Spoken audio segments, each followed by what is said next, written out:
Hey, it's me, Jeremy John with KokaneeKid Fishing, where tackle and information come together to get you guys in the game. On this report, boy, it was opening weekend, April 22nd, which was Monday. I got a lot of information for you guys. Hopefully I hit everything that everybody wants to hear about. I did hear some information on some lakes, and then some lakes cricket. So I will try to give you everything that I know. First off, let's go with Odell. So Odell, if you know, usually the opener, Scott Walters from the Lucky Ducks up there gives me tons of information on how everything's going. The jig bite I mean, on the opener, he got 82. So for me, I'd be like, holy crap, that's a lot. But for him, you know, when you're used to catching 120 plus on the opener, it was a little slow. So I think he was a little bit disappointed. The fish are on the east end. Check him out. He does have a Facebook page, Lucky Duck Fishing, and it is on Facebook. He just posted some absolute fantastic videos on his electronics and how he's working the schools. It looked like the schools were up a little bit higher than normal. Water temperature's a little warmer this year than it has been in the past. So the water temperature somewhere between 40 and 42. He did say that the east end is about 1 degree warmer than the west end, and that's where he was finding the fish. On his video he posted, it looked like they were just off of Chica-Pen Point. He said that they were east of the viewpoint, which is pretty close to that area, but Chica-Pen Point, it looked like he was working a pretty good school. It was pretty high. Weather was fantastic for the opener. No wind. They were actually spot fishing them once he got them into the schools. They could see him swimming underneath, which is really rare, pretty cool. So there's some really cool videos, so check that out. So I did see lots of Mackinaw being caught up at the lake as well. Scott did say most of the people were struggling because the schools are moving extremely fast. There's a lot of Mackinaw pressure on them.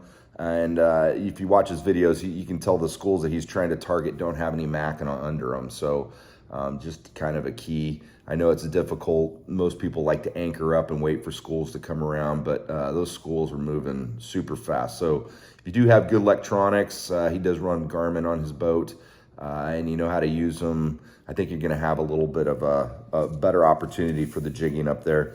The second day he slept in, he only had 3 people on the boat, and they did get 30. And same thing, he said they're moving fast, and you know you have to try to work your electronics. So the one thing that is a bonus is that the fish up there look big. So 12 to 13, which is extremely big for Odell this time of year. He did send me a picture of a 14-incher, which is huge. Those fish have the latest spawn of any lake that I know of, so they have a lot of time to grow.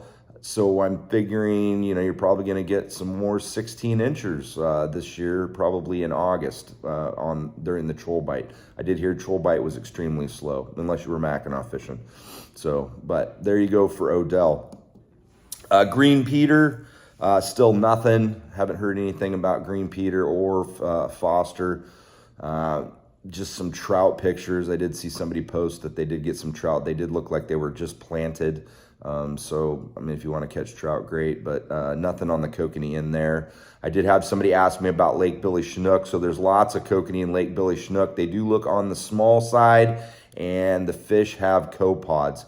I talked to a guy at Wikiup at the docks, says that the copods on them are really bad, which if you don't know what it is, it's a skin disease that the fish get, and then they pass it off to each other because they're in tight bunches. So, and if it was me and I was eating the fish down there, I would skin them just to make sure that that copod hasn't damaged any of the meat.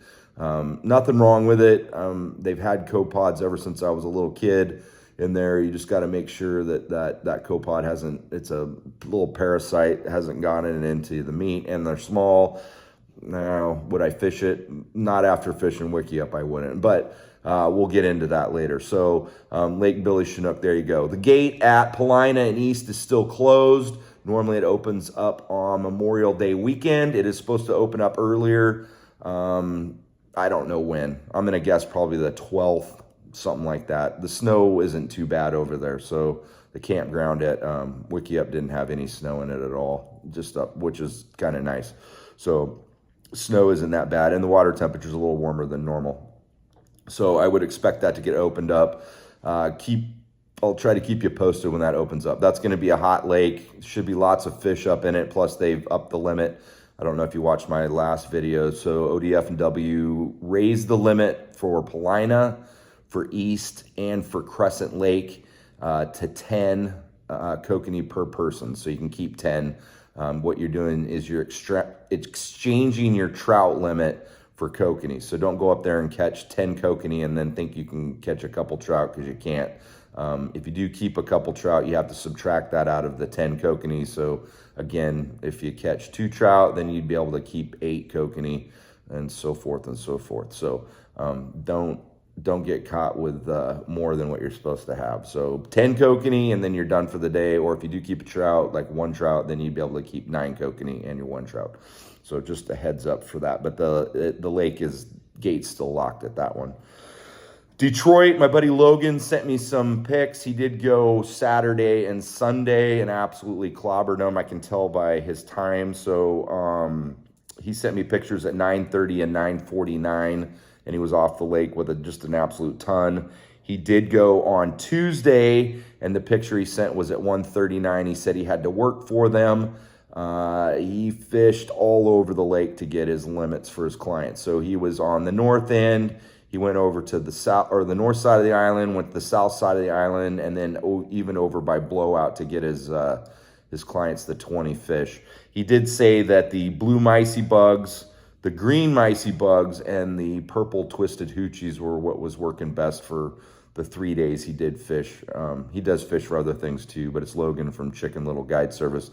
He just sent me a picture Wednesday, which he invited me to go out in the ocean bottom fishing, and he clobbered him out there too. So just a real fishy guy, but he did say that the bite was a little bit slower on Tuesday, and it's probably because we got weather system coming in. Who knows? I mean, we had full moon too. Sometimes the moon screws things up as well, but the moon was really bright Monday and Tuesday. So there you go for Detroit. I think there is a derby going on here soon for the Kokanee Power, so the lake is going to be busy during that derby, just let you know. But I'll keep you posted on that. So didn't hear anything about Crane Prairie. I was expecting some stuff. I was planning on going up there. I did go to Wikiup on the opener, which I never fished the opener. But lucky me, ODF and W is going to keep the opener on April 22nd, no matter what day of the week it falls on. And this year it fell on a Monday. So I figured, people got to work, probably won't be that many. I do know a lot of people called in sick because there was still quite a few boats on the lake Monday.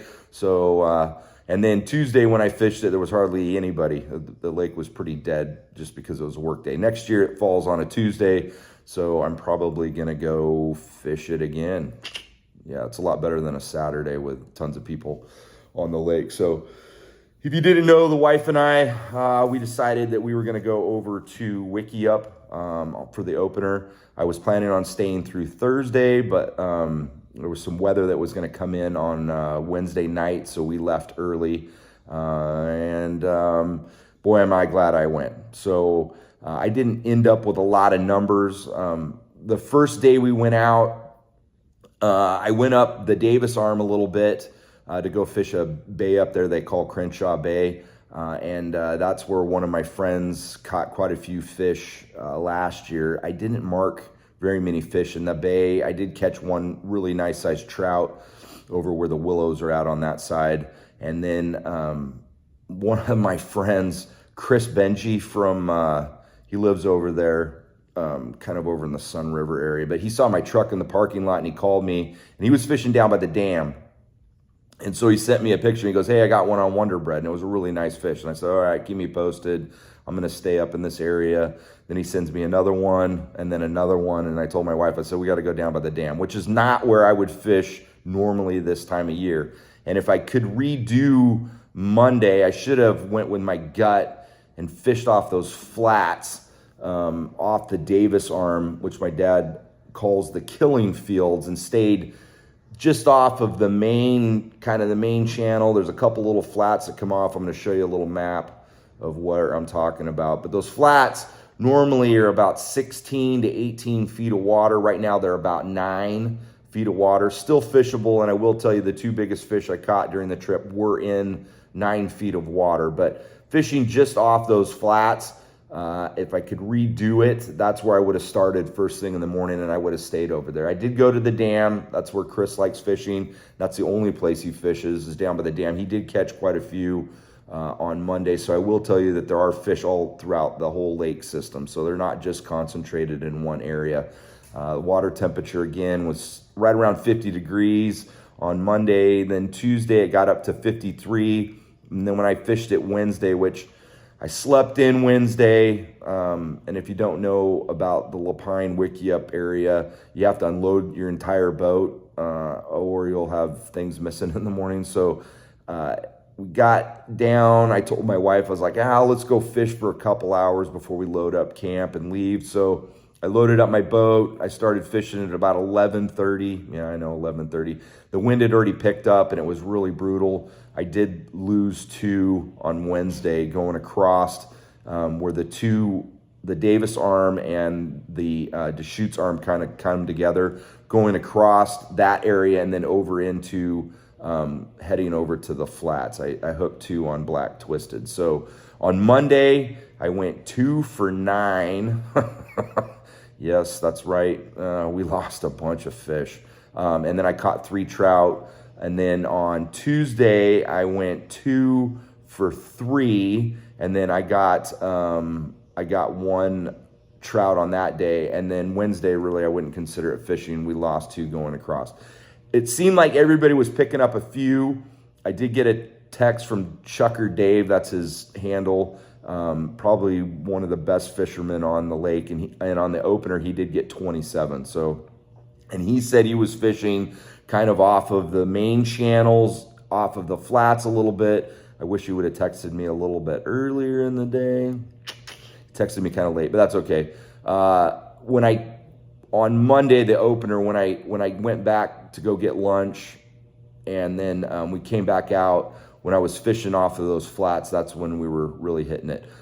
If you haven't fished Wikiup, the fish are extremely violent. So I don't know if it's their food source or they're just crazy in the head, but it's not like these little deep, I mean, your rod blows up. They're already tail walking. You'll have your rod on the right-hand side that's already going, 400 miles to the left.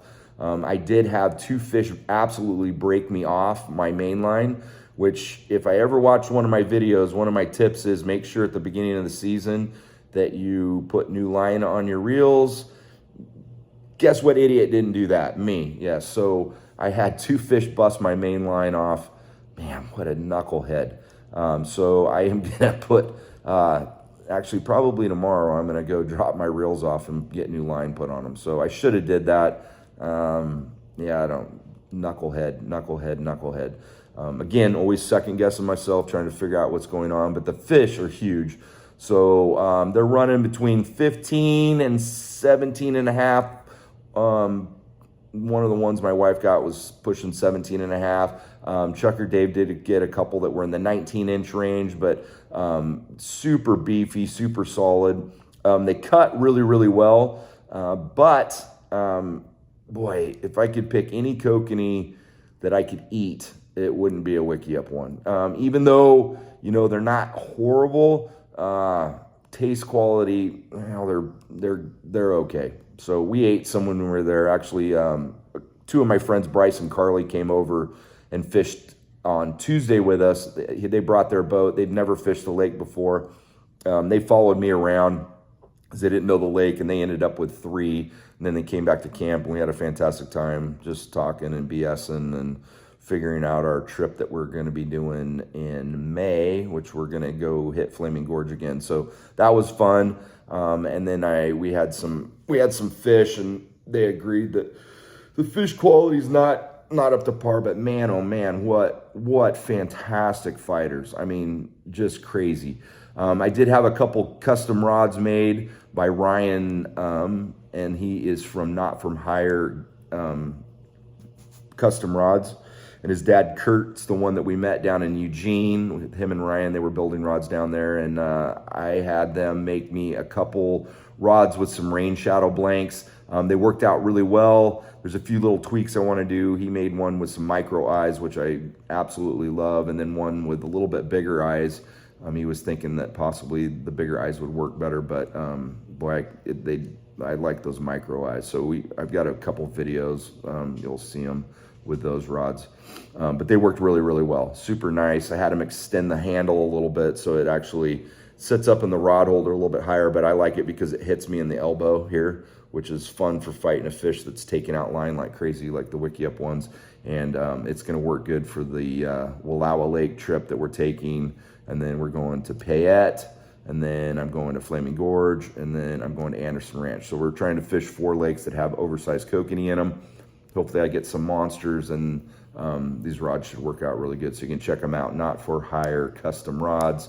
Ryan, they're located in Eugene. So they worked really, really well.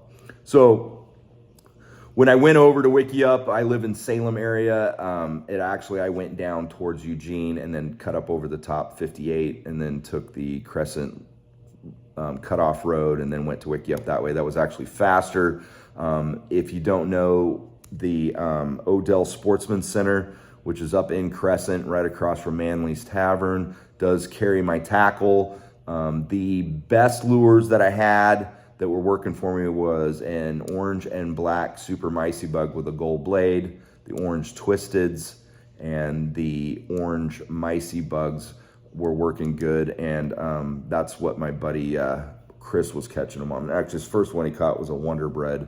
I never used a Wonder Bread, and then also the black twisteds were working good as well. So that's what I've got for you guys. Weather looks horrible, especially for this weekend. Super windy. That's why we left. Chris was supposed to go out today because he thought the cloud cover would stop the moon from hitting the lake, so those fish wouldn't feed. But he got up this morning and said that it was really windy. But he is planning on fishing it again. He said he'd give me some more reports. The best 2 days to go fishing, if it was my opinion, would be April 30th, which is a Tuesday, and May 1st, which is a Wednesday. The wind both up at Odell and at Wikiup and even at Detroit look like it's going to die down quite a bit. So call in sick and go get you some fish. So if you get any reports from any other lakes in Oregon, if you want to text them to me or send them to me in instant messenger, that'd be great. I love giving out some feedback. Thanks to Chris for calling me and letting me know about the bite down at the dam. I went down there. We actually did get a couple down there, so that was exciting. Always like having people that give me some intel. So we'll see you guys out on the water. Probably we'll be up at Detroit, but not for a while, and then we're going to be heading out on our trip. So I'll keep you guys posted with pictures and information. Hopefully this report helps you guys out. Stay safe out on the water, and we'll see you guys out on the lake. Bye.